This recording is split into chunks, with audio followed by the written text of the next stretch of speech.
So to get started, I'm Dan from Habitat, and at Habitat, partnerships are really at the core of our mission. We call the families that we serve partner families rather than, say, clients, because the relationship we enjoy with them is a true partnership. We don't give away homes, but rather we bring community members together to volunteer side by side with hardworking local families as they take homebuyer education courses, work on their credit, perform sweat equity, helping build their neighbors' homes, and finally, select a lot and begin to build a home of their own dreams. We also stand side by side with them throughout the term of their mortgage as they achieve housing stability, economic independence, and ultimately a better future for themselves and their children. And it was our strong belief that a home is more than just a roof over someone's head, that in fact it is a center of health, spiritual, physical, emotional, and financial, that brought us together for a very special partnership with today's featured speaker. John Quale has been a remarkable friend to Habitat and to a host of other housing nonprofits in this community and in other communities, as we've all done our part to combat housing poverty and create sustainable templates for making unhealthy, unaffordable housing a thing of the past. As the director of the Graduate Architecture Program at the University of Virginia, John initiated and continues to serve as the project director for the ecoMOD program and its sister initiative, the ecoReMOD project. As a result of John's vision and perseverance, ecoMOD has created 6 affordable homes locally with Habitat and with the Piedmont Housing Alliance.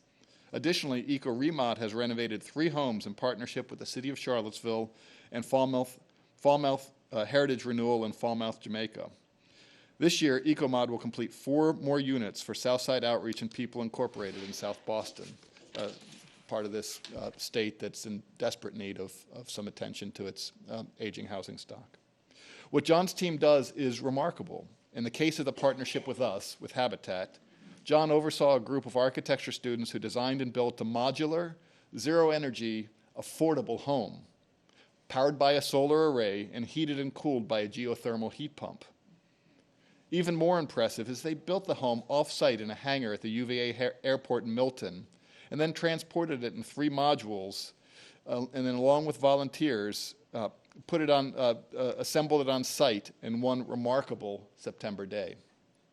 As a result of John's efforts, the Indisha family, which helped build and which eventually purchased the home, is on a new and more hopeful path. Not only do they pay less in monthly mortgage payments than they used to pay to live in slum rental conditions, but they have virtually no utility expenses. Money that used to evaporate through the walls of their leaky rental and find its way ultimately into the coffers of Dominion Virginia Power is now being set aside into their children's college savings account. Now, I could go on and on about John and ecoMOD's many accomplishments and awards. I could talk about how ecoMOD was a finalist for the 2009 UN Habitat Award, or how the initiative was a recipient of the U.S. Green Building Council's Excellence in Green Building Curriculum. I could also list John's many teaching and scholarly accolades, such as winning the 2008 UVA Alumni Board of Trustees Teaching Award, or being a Fulbright Scholar at the University of Tokyo. Instead, however, I'd rather end this introduction by boiling down into a sentence what I think is John's driving motivation, his real passion. In his work and in his teaching, John has been forceful in his belief that for something to be sustainable, it must also be attainable. So please join me in welcoming to the microphone my friend John Quale.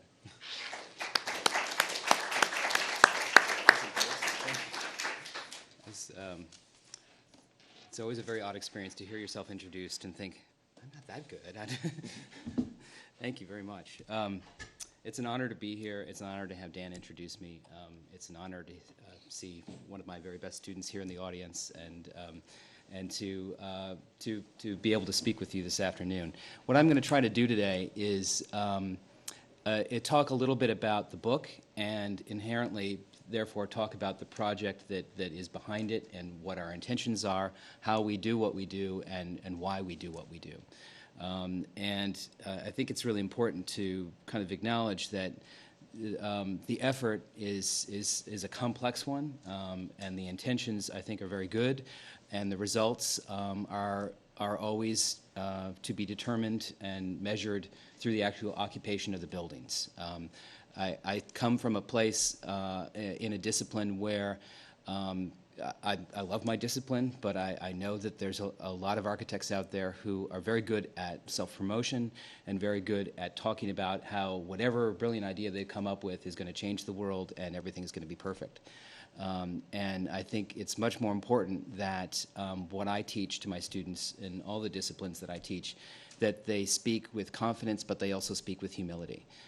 Because there's a lot of stuff that gets published in nice-looking books with beautiful pictures taken by professional photographers that maybe don't quite work in the way that they were intended to, or maybe don't work for the people who maybe weren't even aware of those intentions. So I want to make sure that that spirit of what I believe and what I think the students and faculty that are involved in this project believe, that this is a process. We are always aiming as high as we can go. We are definitely trying to make it attainable and sustainable at the same time. And we don't get everything right. And so I'm going to try to put that out there, some of those things as well. I think that's important to talk about. And some of that is also found in the book itself. We believe that, and we've increasingly come to realize that one of the, there we go, now it's moving. We've come to believe that it's really not only about prefabrication, but it's also about rehabilitation of buildings in the built environment. And that's something that goes back in our project to 2000, I want to say 2007. When we first were approached to do a project here in the city with Piedmont Housing Alliance, another partner, where we were going to take on the rehabilitation of a historic structure, a very interesting historic structure. I'll talk a little bit about that later. That was our first kind of dive into that. But so what was initially just the ecoMOD project focusing on sustainable and affordable and prefabricated housing has really become two projects that have the same people involved, and we are moving more and more in the direction of rehab. And there's advantages and disadvantages to both of these things, and I'll try to lay that out a little bit more as we go through this. So, so the book doesn't actually represent that, because the first draft of the book was done before we actually came up with even the name ecoRemod as this kind of silly little name parallel to the ecoMOD project, and we began to realize if we're going to do more of this, we need to acknowledge it, and the name itself doesn't quite address that. So that's one of the reasons why the book is kind of branded the way that it is. I think it's also important to acknowledge that this, I don't know if you can read this well or not, but this is truly a collaborative project. I happen to be the leader of the project, but I don't feel like this is by any means something that I'm solely responsible for. It's a huge team of people. We have had, over the years, since we started the project in 2004, over 350 students involved in this project, which is extraordinary because I don't think I met 350 students over the last 8 years or whatever it is. And that's roughly half in the School of Architecture and roughly half in the School of Engineering and Applied Science. My colleague, the kind of lead colleague in engineering is Paxton Marshall, a fantastic person who is not with us today, but he's a driving force in this project. We've had a series of other advisors that have been involved from the faculty point of view, currently Nancy Takahashi, Suzanne Muma, Lewis Nelson, Eric Field, and then disciplines across the whole range of students at University of Virginia. Our primary focus is to work with affordable housing organizations, such as Habitat, and gauge what their needs are and see what we can provide for them. But we do that in a way that is trying as much as possible to listen to those needs and also stretch the organization, maybe provide something that they hadn't expected or do something that might make them think about doing things in a different way.